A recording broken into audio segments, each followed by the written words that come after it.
This video might be the one that takes the pro-Trump crowd and their opinions of me and kind of turns them on their head. The general consensus about my channel and who I am is that somebody who is alleged to be independent, but really is just secretly a Democrat. Well, I'm going to put that to bed in this video. You're probably looking at your next president, because when you shake away all of the rhetoric and the bombastic, huge statements about what may or may not happen, this is a very, very, very likely scenario, and I'm going to explain in this video why. I've covered it in other videos, but I'm going to cover it again in this one. In the Electoral College, unlike in the general election, the president and the vice president are voted for on separate tickets. I'm sure a lot of you know that. I can make no case at all for Mike Pence not being confirmed as vice president. No one has ever said one word about this man's qualifications being lacking or his behavior. Now, I know there's folks out there that have political issues with him, but politically, that doesn't enter into the calculation in the Electoral College. It's about the qualifications of the man, and this man is, by that standard, eminently qualified to be the president of the United States. Maybe more so than a lot of folks that have actually run.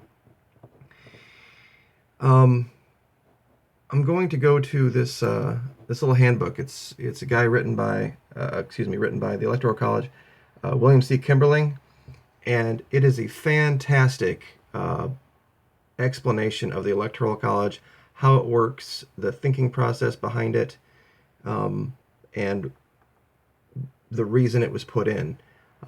It goes all the way from its foundings, and I'm going to let you folks go ahead and read this. I'm not going to read for you. I've always been a big proponent of people being educated themselves. There is where you have to go. Right there. I know that's a very weird thing to type in, but eleccoll.pdf. The Electoral College by William C. Kimberling. That should probably get you there as well. I'm going to cover the 20th Amendment of the Constitution. First of all, I'm actually going to go to this section here of archives.gov where they answer a question: what happens if the president-elect fails to qualify before inauguration?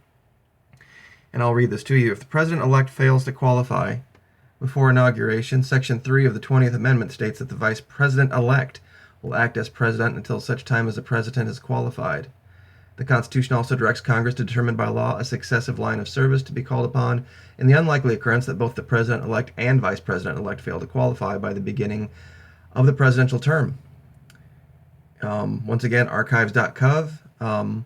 What happens if the president-elect fails to qualify? Your link is right there. Archives.gov, Federal Register, Electoral College, print, blah, blah, blah, blah. Okay, anyway, 20th Amendment. And you can wiki this real easy. Here's the text, Section 3, talking about President Obama and his continuation, if that would be possible, if this ends up in a challenge to the results of the Electoral College. I'll read this. If at the time fixed before the beginning of the term of the president-elect shall have died, vice president-elect shall become president. If a president shall not have been chosen before the time fixed for the beginning of his term, or if the president-elect shall have failed to qualify, then the vice president-elect shall act as president until a president shall have qualified. And the Congress may, by law, provide for the case wherein neither president-elect nor vice president-elect shall have qualified, declaring who shall then act as president, or the manner in which one who is to act shall be selected, and such persons shall act accordingly until a president or vice president shall have qualified. So this pretty much covers it. 20th Amendment, Section 3. I really honestly believe, regardless of personal opinion about what may or may not happen or what would be good for the country, we have to look to law. We have to look to the Constitution to guide us. And because, that is our collective conscience right there. If we believe in the Constitution, it doesn't matter about our political leanings. We'll let this make the decision. And one more thing, and I'm going to cover this, and it's probably what's going to blow the minds of all of the people who think I'm this closet Democrat. I listen to Rush Limbaugh, and I have for quite some time. And he made a statement I think is very prophetic. Um, and he said this back in 2014, and I think he's going to be dead on. And this man has been prophetic in a lot. I don't agree with all of his assertions on a lot of things, but you can't take away his ability to be prescient. That's why he's so successful.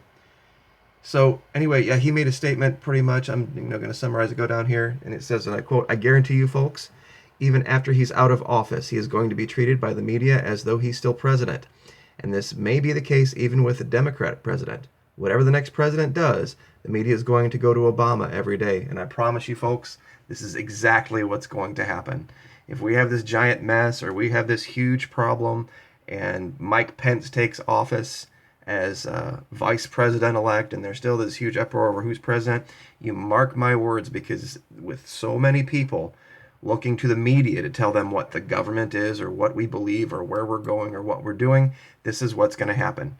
And President Obama is not leaving Washington. He's not leaving. He's moving someplace very close. So it's going to be very easy for them to do that. And if the folks on the right have something to complain about, that will be it. I will be totally on their side for that one.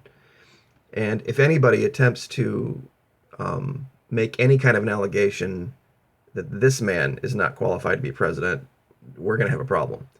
Because this man has done nothing, or it's not been proven yet, that this man has done anything to be other than eminently qualified for the office. You don't have to agree with his politics. You don't have to agree with, what he believes or what he thinks the direction of the country should be. But this man, if you look at his history, is impeccable. He really is. I don't know how anyone honestly could make that argument, left or right. You can put down in the comments why, on the left you don't like his pro-life and ultra-religious stance, and that's fine. But that doesn't disqualify him to be president. I think he was a calculation by Donald Trump to guarantee his support of the evangelical right. And I think this might actually be poetic justice if he would end up eventually being the president for a long enough time that it might stand. So, and I think there would be this huge problem is if once, he became president, he took office, and the country was able to unite behind this man and start going forward, and then the Congress would then impose someone else to take over, I think would be silly. But that's another argument for another day, and hopefully topics for future videos. So anyway, just wanted to cover this and totally short circuit all of the Trump people who hate me and think that I'm some kind of a left-wing nut. So you might have asked yourself a question why I was able to quote the Republican oath from memory, but that's in my last video, so that's another question. So anyway, have a great weekend, everyone. I'll try to keep the videos coming.